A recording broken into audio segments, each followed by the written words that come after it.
Hi, hello, good morning to everyone.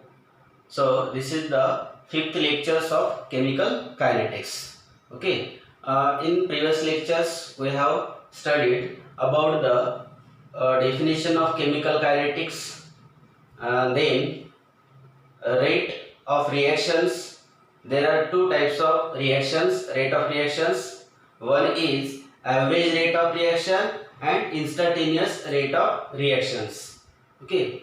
Next पाहिलं होतं आपण order of reactions and rate law. Okay. So आता जो पाहणार आहोत तो पार्ट आहे रिएक्शन विथ नो ऑर्डर. जसं तुम्हाला ऑर्डर ऑफ रिएक्शन सांगितलं होतं पहा. ऑर्डर ऑफ रिएक्शन कशाला म्हणतात? The sum of the exponent of the concentration of reactant which is expressed in rate law. Okay, sum of the exponent of the concentration of reactant which is expressed in a rate law. मग reaction with no order म्हणजे काय? मग reaction with no order म्हणजे काय हा एक छोटासा point आहे ते पाहू. तर ते पॉइंट आहे reaction with no order. Reaction with no order. Reaction with no order. जसं ऑर्डर ऑफ रिएक्शन जे आहे ते पाहिलं होतं. So exponent of the concentration of reactant which is expressed in rate law. त्यांचा जो एक्सपोनेंट असतो त्याला आपण ऑर्डर ऑफ रिएक्शन म्हणलेला आहे. First order reaction, second order reaction, third order reactions. Okay, तर हे रिएक्शन विथ नो ऑर्डर म्हणलेलं आहे. The reaction which do not have order of reaction is called as no order reactions. Which reaction do not have order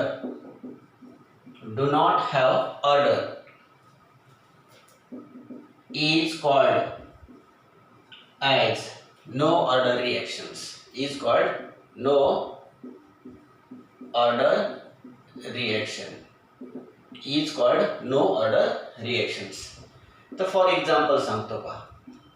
H2 plus Br2 formation of HBr formation झालेलं आहे. So reaction काय करू तिथं balance करू. दोन hydrogen आहेत, इथं bromine दोन आहेत, त्याला 2 न मल्टिप्लाय करतो, रिएक्शन बॅलन्स झालेली आहे. Experimentally the rate of reaction is found that experimentally the rate of reaction हे माहिती आहे.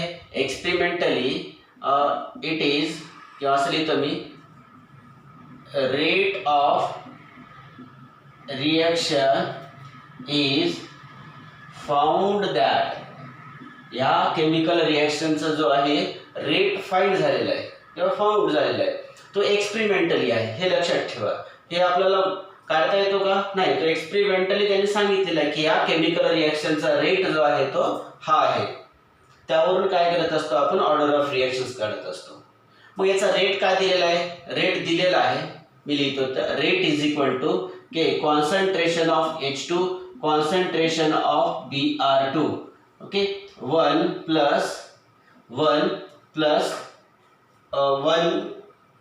HBr 1 प्लस HBr Br2 असा जो आहे तो रेट दिलेला आहे.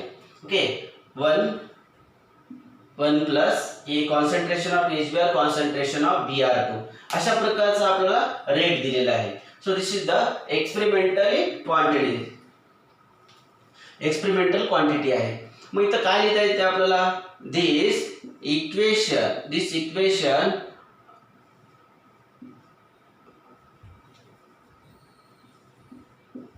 does not correspond to simple rate law. It does not correspond to simple rate law. Hence order of reaction hence order of reaction cannot be calculated. Okay, order of reactions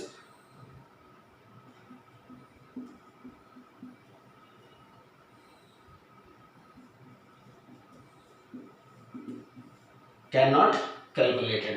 म्हणजे ह्याला आपल्याला order of reaction जे आहे ते calculate करता येणार नाही. हेच order of reactions cannot be calculated. याला कॅल्क्युलेट करत नाहीत. मग केव्हा ऑर्डर ऑफ रिएक्शन जे आहे ते कॅल्क्युलेट करता येते? So order of reactions can be calculated by a simple rate law. So order of reaction, so order of reaction can be calculated by a simple rate law, by a simple rate law, by a simple rate law. केव्हा काढता येते? जर या form मध्ये असेल तर rate is equal to k concentration of A, concentration of B, concentration of C, concentration of D and so on. Okay, म्हणजे rate of reaction जे आहे ती कॉन्सन्ट्रेशन ऑफ ए बी या फॉर्म मध्ये पाहिजे, असं नाही. अशा फॉर्म मध्ये जर असेल तर order of reactions cannot be calculated. म्हणून hence it is no order reaction. म्हणून आपल्याला शेवटी काय लिहिता येते? Hence it is no order reaction. Hence it is no order reaction. म्हणून ही जे आहे, हे जे आपला रेट लॉ दिलेला आहे याला आपण काय म्हणलेलं आहे? No order reactions. या फॉर्म मध्ये जर अशा फॉर्म मध्ये किंवा वेगवेगळ्या फॉर्म मध्ये जर आपल्याला रेट लॉ दिलेला असेल तर यांचा ऑर्डर ऑफ रिएक्शन कॅल्क्युलेट करता येत नाही. केव्हा कॅल्क्युलेट करता येतो? अशा सिंपल फॉर्म मध्ये जर दिलेला असेल तर order of reaction can be calculated. कसं? याचा पॉवर किती आहे? 1. याचा पॉवर आहे 1. याचा पॉवर किती आहे? 1. याचा पॉवर किती आहे? 1. So sum of the exponent of the concentration of the reactants, यांचा जो सम असतो त्यांचा जो सम आहे ते काय असते? मग ऑर्डर ऑफ रिएक्शन असते. जसं तुम्हाला एक्झाम्पल सांगितलेलं आहे ऑर्डर ऑफ रिएक्शन मध्ये. आणि हे ऑर्डर ऑफ रिएक्शन जे काही दिलेलं असेल आपल्याला, जे काही दिलेलं असेल याच्यावर जो काही पॉवर असतो, याच्यावर जो काही पॉवर दिलेला आहे, काही असू द्या, तो 1/2 असू द्या, 1 असू द्या, 2 असू द्या, 3 असू द्या. Okay, so sum of the exponent of the concentration of the reactants, यांचा जो एक्सपोनंट असतो यांचा जो सम असतो, so this is the order of reactions. First order, second order, third order and fourth order and so on. So this is the order of reactions. जर या form मध्ये दिलेला असेल किंवा अजून कोणत्या फॉर्म मध्ये दिलेला असेल, अशा सिंपल फॉर्म मध्ये नाही, अशा वेगवेगळ्या फॉर्म मध्ये जर दिलेला असेल तर ऑर्डर ऑफ रिएक्शन्स कॅल्क्युलेट करता येत नाही. म्हणून आपण त्याला काय म्हणलेले आहे? Reaction with no order. म्हणजे फर्स्ट ऑर्डर असतात, सेकंड ऑर्डर असतात, थर्ड ऑर्डर असतात, फोर्थ ऑर्डर असतात. तशाच प्रकारे काही रिएक्शन्स असे आहेत की त्यांना नो ऑर्डर रिएक्शन्स असं म्हणलेलं आहे. म्हणजे ज्या रिएक्शनचा रेट अशा फॉर्म मध्ये दिलेला आहे, वेगवेगळ्या फॉर्म मध्ये दिलेला आहे, त्यांना नो ऑर्डर ऑफ रिएक्शन्स म्हणता येईल. म्हणजे त्यांचा ऑर्डर ऑफ रिएक्शन जे आहे ते कॅल्क्युलेट करता आलेला नाही किंवा कॅल्क्युलेट करता येत नाही, म्हणून त्यांना काय मिळालेलं आहे? No order reactions. Okay, so this is the order of reaction and this is the no order reactions. Okay, thank you.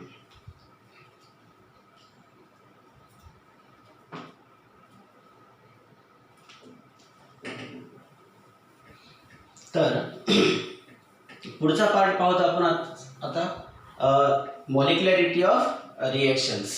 मॉलिक्युलॅरिटी of reactions काय आहे ते पाहू. हे झालं एक छोटासा points. No orders, what is no order reactions असं जर तुम्हाला विचारलं तर तुम्ही हे छोटासा एक पॉइंट लिहू शकता नो ऑर्डर रिएक्शनचा.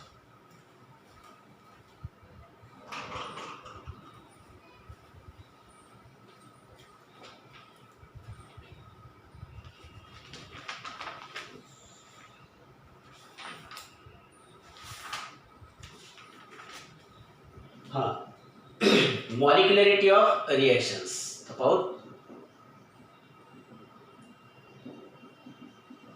मॉलिक्युलरिटी of reaction.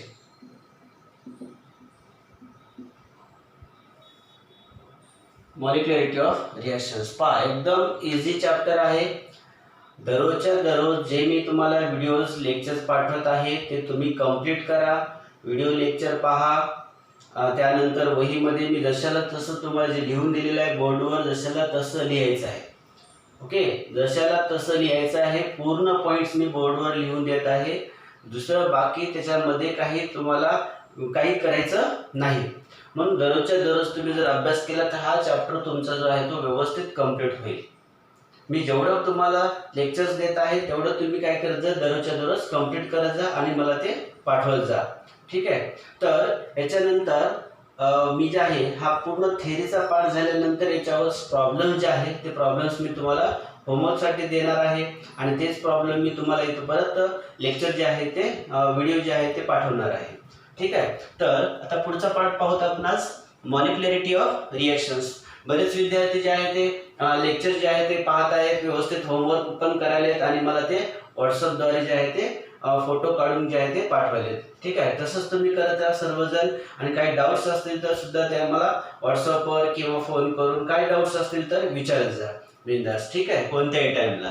तर हे मॉलिक्युलरिटी ऑफ रिएक्शन्स आपण पाहूत. आता मॉलिक्युलरिटी ऑफ रिएक्शन्स काय आहे, जसं तुम्हाला सांगितलं होतं पहा, ऑर्डर ऑफ रिएक्शन झालेले आहे, आपलं रेट लॉ झालेला आहे.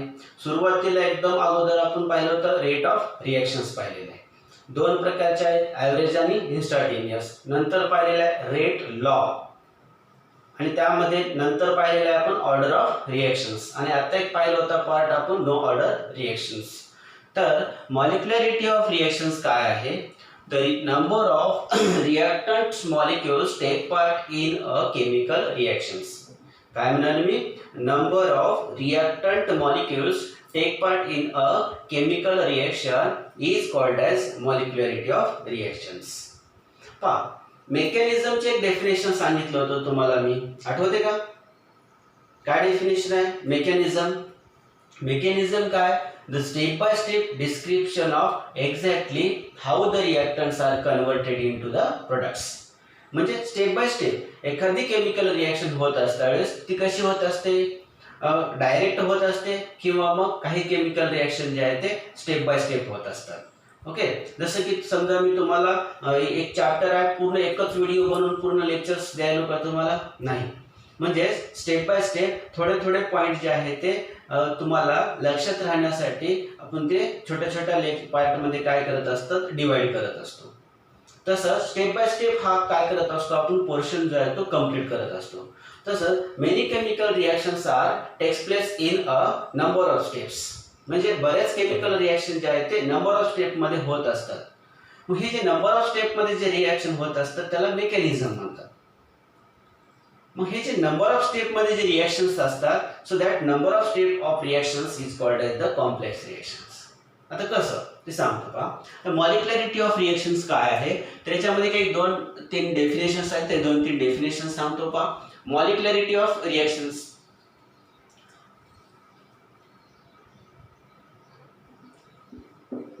number of reactant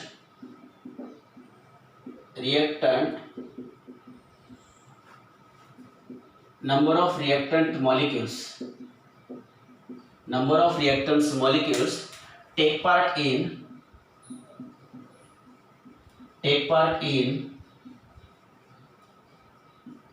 chemical reactions. Now, chemical reaction is called molecularity of reaction. Is called molecularity of reactions. Is called molecularity of reaction. Okay, काय म्हणलेलं आहे, नंबर ऑफ रिएक्टंट मॉलिक्युल्स. त्या chemical reaction मध्ये reactant molecules किती आहेत त्यांना म्हणतात मॉलिक्युलरिटी of reactions. ठीक आहे. आता अजून 2 डेफिनेशन आहेत. The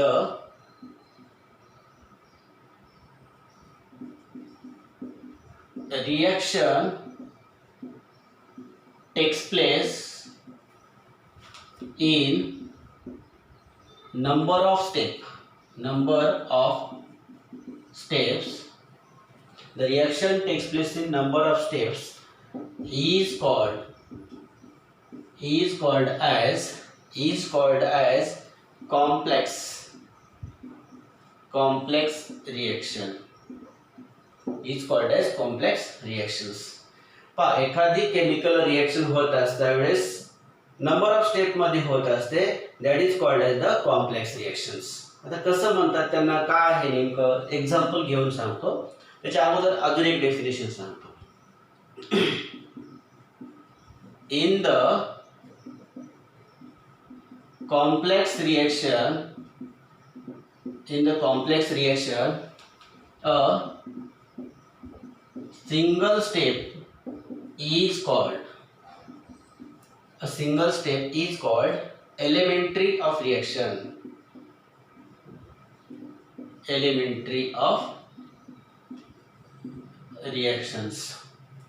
In the complex reactions, a single step is called as elementary of reactions. जसं आता एक एक्झाम्पल सांगतो पहा, एक जनरल एक्झाम्पल सांगतो. A is converted into the D. So this is the chemical reactions. A is converted into D. So these reactions takes place in this way. A is converted into B. B is converted into C. C is converted into D. तर overall reaction आपल्याला काय म्हणता येईल पहा, हे जे असतात reactants आपण कॅन्सल करतो. A is converted into D. Okay, हे असे रिएक्शन्स आहे. मग त्याच्यामध्ये काय सांगितलेलं आहे मी, the number of reactant molecules take part in chemical reactions. ह्या केमिकल रिएक्शन मध्ये नंबर ऑफ रिएक्टंट मॉलिक्युल किती आहेत. जसं in the elementary of reaction मध्ये हे जे असतात ते आहे कॉम्प्लेक्स रिएक्शन्स. द रिएक्शन्स, आता कॉम्प्लेक्स रिएक्शन म्हणजे the reaction takes place in number of step. Reaction takes place झालेलं आहे नंबर ऑफ स्टेप मध्ये रिएक्शन झालेली आहे.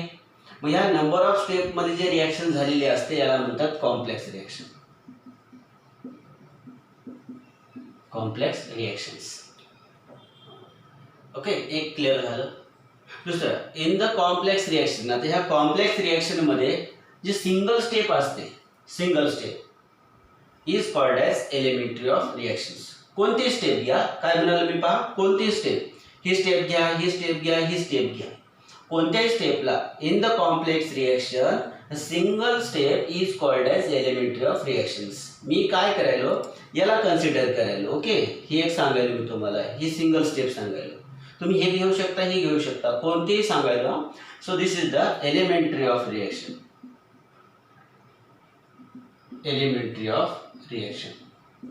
कॉम्प्लेक्स रिएक्शन म्हणजे काय, पूर्ण रिएक्शन्स आहेत. एलिमेंटरी म्हणजे काय, सिंगल, हे असेल, हे असेल, हे एलिमेंटरी ऑफ रिएक्शन आहे, ही एलिमेंटरी ऑफ रिएक्शन आहे, ही पण एलिमेंटरी ऑफ रिएक्शन आहे. मग हे झाल्या दोन डेफिनेशन्स, एलिमेंटरी आणि कॉम्प्लेक्स रिएक्शन बद्दल.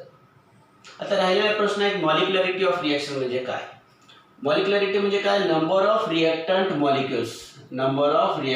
Molecules take part in chemical reactions. किती नंबर ऑफ रिएक्टंट मॉलिक्युल्स आहेत. ते एलिमेंटरी ऑफ रिएक्शन म्हणले की ही एक सिंगल स्टेप आहे. या स्टेप मध्ये किती मॉलिक्युल्स आहेत, एकच आहे. So this is the molecularity of reactions.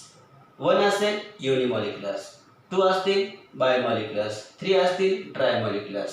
पण या स्टेप मध्ये किती आहे, एकच आहे. या स्टेप मध्ये किती आहे, एकच आहे. या स्टेप मध्ये किती आहे, एकच आहे. रिएक्टंट किती आहेत पहा, रिएक्टंट म्हणालो मी फक्त reactant. So this is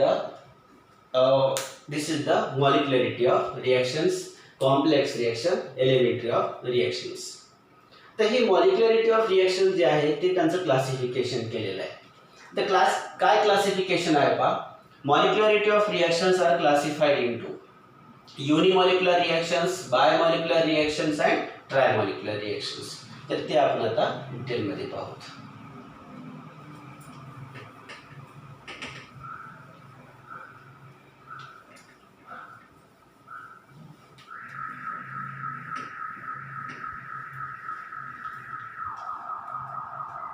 molecularity of reactions. Molecularity of reaction is classified as पहा मॉलिक्युलॅरिटी ऑफ रिएक्शन मधलाच हा एक छोटासा पॉइंट आहे अजून. मॉलिक्युलॅरिटी ऑफ रिएक्शन मध्येच काय करायचं, मॉलिक्युलॅरिटी ऑफ रिएक्शन लिहायचं आणि त्याला अंडरलाईन करायचं. Molecularity of reactions are classified as number 1 काय युनिमॉलिक्युलर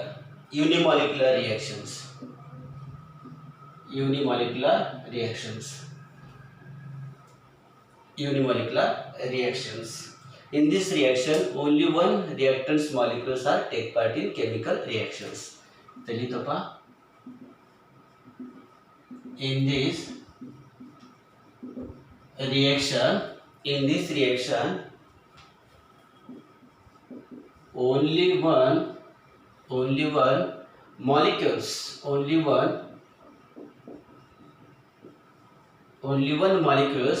take part in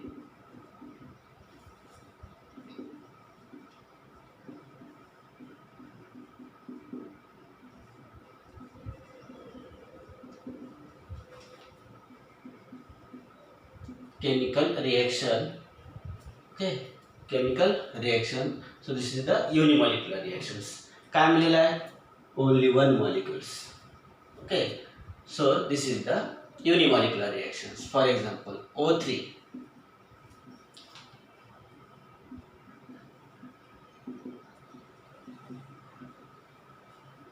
इथं काय झालं, डिकम्पोजिशन झालेलं आहे. So this is the unimolecular reactions. या केमिकल रिएक्शन मध्ये नंबर ऑफ रिएक्टर्स मॉलिक्युल्स किती आहेत, मग 1. तुम्ही म्हणाल O3 आहे, 3 मॉलिक्युल्स आहेत का, नाही. O3 हा एकच मॉलिक्युल आहे. So this is the 1 molecules. In these chemical reactions, number of reactant molecules are 1. So this is the unimolecular reactions. म्हणून इथे लिहितो मी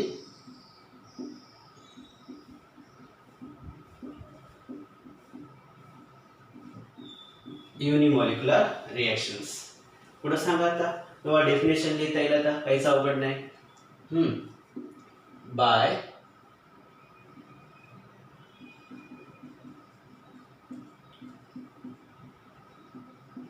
बायोमॉलिक्युलर रिएक्शन्स. हां, सांगा डेफिनेशन काय लिहिता येईल. In this reaction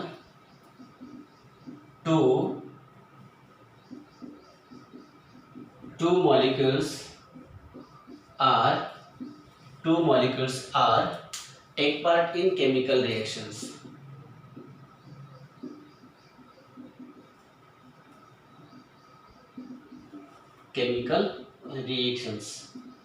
Take part in chemical reactions. In these reactions, 2 molecules are take part in chemical reactions.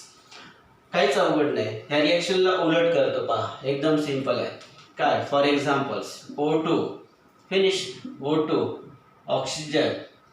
So formation of काय झालं इथं, O3. Number of reactants molecule किती आहेत, नंबर ऑफ रिएक्टंट मॉलिक्यूल किती आहेत, 2. 1 2 molecules are. So this is the bimolecular reactions. This is the bimolecular reactions. Number 3,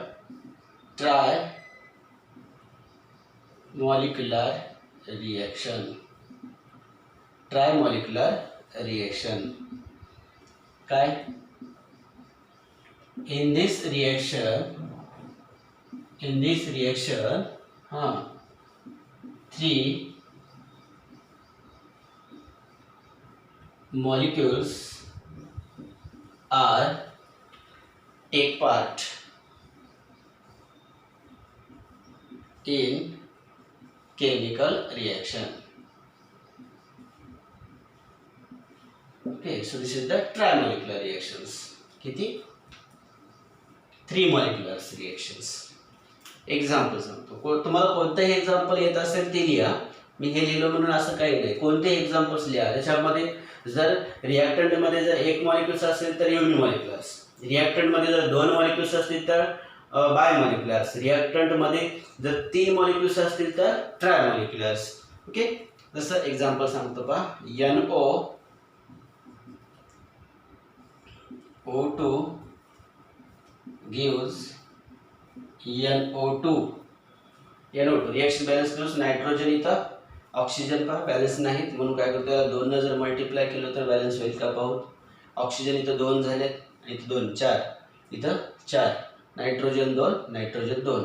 so this is the trimoleculars. NO किती आहे तिथं, NO 2 आहे. Okay, so there is 2 molecules of NO. आणि O2 किती आहे, एकच आहे, म्हणजे हे किती आहे झाले मग ट्रायमॉलिक्युलर्स. हे 2 मॉलिक्युल्स आणि हा 1 मॉलिक्युल्स, हे 2 मॉलिक्युल्स NO चे, 1 मॉलिक्युल्स आहे O2 चा, म्हणून सो दिस इज द ट्रायमॉलिक्युलर. एकदम सिंपल आहे पहा ट्रायमॉलिक्युलर. आणि हे बऱ्याच एक्झाम मध्ये बऱ्याच वेळेस जे आहे ते स्टेट बोर्डला आपल्याला इथं विचारलेलं आहे. Explain the molecularity of reactions. Explain the molecularity of reaction म्हणलं की हे सर्व तुम्हाला काय करायचं आहे, लिहायचं आहे. आणि ते किती मार्काला आहे त्याच्यावरून लिहायचं. मॉलिक्युलरिटी ऑफ रिएक्शन म्हणलं की डेफिनेशन लिहायचं. Number of reactants molecules take part in chemical reaction is called as molecularity of reaction. मग मॉलिक्युलरिटी ऑफ रिएक्शनचे classifications, unimolecular of reactions, bimolecular of reactions, trimolecular of reactions. आणि त्याच्या अगोदर एक 2 डेफिनेशन पाहिलेले आपण, complex reaction and elementary of reactions. Many chemical reactions are takes place in number of steps. General तुम्हाला सांगितलेलं आहे कोणतेही केमिकल रिएक्शन जे आहे ते टेक्स प्लेस होत असतात, नंबर ऑफ स्टेपमध्ये होत असतात. पण त्या नंबर ऑफ स्टेपला काय म्हणलेलं आहे, कॉम्प्लेक्स रिएक्शन म्हणलेलं आहे. आणि in the complex reaction a single step is called as the elementary of reactions. So this is the molecularity of reactions and unimolecular reactions, bimolecular and trimolecular of reactions, elementary of reaction and complex reactions. एकदम simple आहे. तर तुम्ही दररोज जे आहे ते अभ्यास करत जा आणि थांबू नका, पुढं चालत राहा.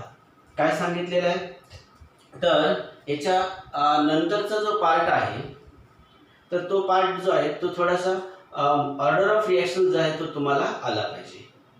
म्हणजे ऑर्डर ऑफ रिएक्शन आणि रेट लॉ ह्या दोघांमधला काय फरक आहे त्या म्हणजे सांगितलं होतं. रेट लॉ जर आलं तर ऑर्डर ऑफ रिएक्शन येते. रेट लॉ काय सांगितलेलं आहे, एक्सपेरिमेंटली दिलेलं आहे आपल्याला. ते रेट काय करायचं आहे आपल्याला, त्या केमिकल रिएक्शनचा रेट जो आहे त्याच्यावर डिपेंड आहे, त्या केमिकल रिएक्शनचा रेट याच्यावर डिपेंड नाही. असं जर म्हणलं तर तो ज्याच्यावर डिपेंड आहे त्याचा रेट लिहायचा आहे. Rate is equal to k concentration of ज्याच्यावर डिपेंड आहे त्याच्यावर म्हणलेलं आहे ते लिहायचं आहे. ऑर्डर ऑफ रिएक्शन काय आहे, जो रेट लॉ लिहिलेला आहे त्याचा जो पॉवर असतो त्याचे जो सम आहे त्याला ऑर्डर ऑफ रिएक्शन म्हणतात. मग आपल्याला आता जो पुढचा जो पार्ट पाहायचा आहे तो म्हणजे molecularity of reaction and order of reaction. म्हणजे काही केसेसमध्ये काही रिएक्शनमध्ये order of reaction and molecularity of reaction जी आहे ती कशी असते, सेम असते. पण काही केसेसमध्ये जे आहे ते order of reaction and molecularity of reaction जे आहे ते सेम राहत नाही. आता ते कसं असते, काय आहे नेमकं ते तुम्हाला मी इथं प्रूव्ह करून सांगतो. Order of reaction and molecularity of reactions these are the same or not. तर हे तुम्ही थोडंसं गेस करा नेमकं काय आहे. ऑर्डर ऑफ रिएक्शन सांगितलेलं आहे तुम्हाला, मॉलिक्युलरिटी ऑफ रिएक्शन सांगितलेलं आहे. तर तुम्हाला त्याच्यावरून काही गेस करता येते का पहा. Order of reaction and molecularity of reactions म्हणजे प्रत्येक केमिकल रिएक्शनमध्ये जे सांगितलेलं आहे ऑर्डर ऑफ रिएक्शन फर्स्ट आहे, molecularity of reaction is unimolecular आहे का, order of reaction is second आहे, molecularity of reaction is second order आहे का. तर ह्या गोष्टी ज्या आहेत ते तुम्ही थोडंसं त्याला चेक करा. आणि पुढचा जो पार्ट आहे तो order of reaction and molecularity of रिएक्शनचा आपण पुढच्या लेक्चरमध्ये पाहू. ओके, दररोज जो काही पार्ट दिलेला आहे थोडा जो आहे तुम्ही कंप्लीट करत राहा, मागे पडू नका. सगळ्यांसोबत तुम्हाला जर चालायचं असेल तर तुम्ही जे आहे ते अभ्यास केलंच पाहिजे. दररोजच्या दररोज तुम्ही अभ्यास केलाच पाहिजे. नाहीतर आपल्या इथं सगळ्यांना लॉकडाऊन आहे, आताच काय करायचं आहे आपल्याला, नंतर करू तर आपण सुरू झाल्यावर, असं बिलकुल तुम्ही विचार करू नका. सर्वच मुलं जे आहे ते अभ्यास करायला लागलेले आहेत. तुम्ही सुद्धा अभ्यास करा. म्हणजेच त्यांचेसुद्धा ऑनलाईन क्लासेस जे आहेत ते सर्व सुरू झालेले आहेत. बऱ्याच दिवसापासून चालू झालेले आहेत त्यांचेसुद्धा. तुम्हीसुद्धा कंटिन्यू करत राहा, मागे पडू नका. जर मागे राहिलात तर मग तुम्ही खूप मागे पडून जाणार, कारण एक्झाम जे आहे ते फेब्रुवारीमध्येच होणार आहे. म्हणून तुमचा जो सिलेबस आहे तो सिलेबस थोडाफार जो आहे तो काय करतील, कमी करतील, पण तुम्हाला बाकीचा जो पार्ट आहे तो अभ्यास करावाच लागणार आहे. बघता बघता काय झालेलं आहे, 1-2 महिने असेच निघून गेलेले आहेत. म्हणून तुमचा सिलेबस जो आहे तो एकतर अगोदर सिलेबस नव्हता म्हणून आपला जो काही लेक्चर्स आहेत ते थोडंसं स्लो झालेले होते. नंतर आपला सिलेबस आला, तो झाला मध्येच सगळ्या क्लासेसला जे आहे ते सुट्ट्या होत्या लॉकडाऊन असल्यामुळं, म्हणून तो आपला जो क्लास जो आहे ते झालेला नाही. म्हणून आता जो आहे तो तुम्हाला बराच वेळसुद्धा निघून गेलेला आहे. जूनमध्ये जे आहे ते क्लास सुरू होत होते, जून, आता हे जुलै चालू झालेलं आहे. म्हणून हा सुद्धा काळ जो आहे तो बराच निघून गेलेला आहे. जुलै ऑगस्ट असं जो आहे तो आता अजून काही लवकर जे आहे ते चालू होईल म्हणून काही सांगता येत नाही, पण तुमची जी आहे ते एक्झाम होणार आहेच. म्हणून तुम्ही जे आहे ते अभ्यास करत जा आणि क्लास पण करत जा. आणि जर काही तुम्हाला डाऊट्स असतील, काही तुम्हाला अडचण असेल, काही असेल तर तुम्ही जे आहे ते व्हॉट्सअपद्वारे किंवा मला फोन करून जे आहे ते विचारू शकता. तर माझा नंबर जे आहे ते तुम्हाला सांगतो मी, मला वाटतं सगळ्यांकडे आहेच. जर कोणी एखादा नवीन मुलगा असेल, त्यांना काही डाऊट्स असतील, अडचण असेल, तर माझे जे आहे ते यूट्यूबवर सुद्धा तुम्हाला जे आहे ते किंवा मी काही दुसऱ्या लेक्चरमध्ये जे आहे ते सर्वस्व त्याबद्दल सांगतो. ठीक आहे, तर थँक्यू. तर आजचा लेक्चर आपण इथं थांबू आणि पुढचा पार्ट जो आहे तो उद्याला कंटिन्यू करू. ओके.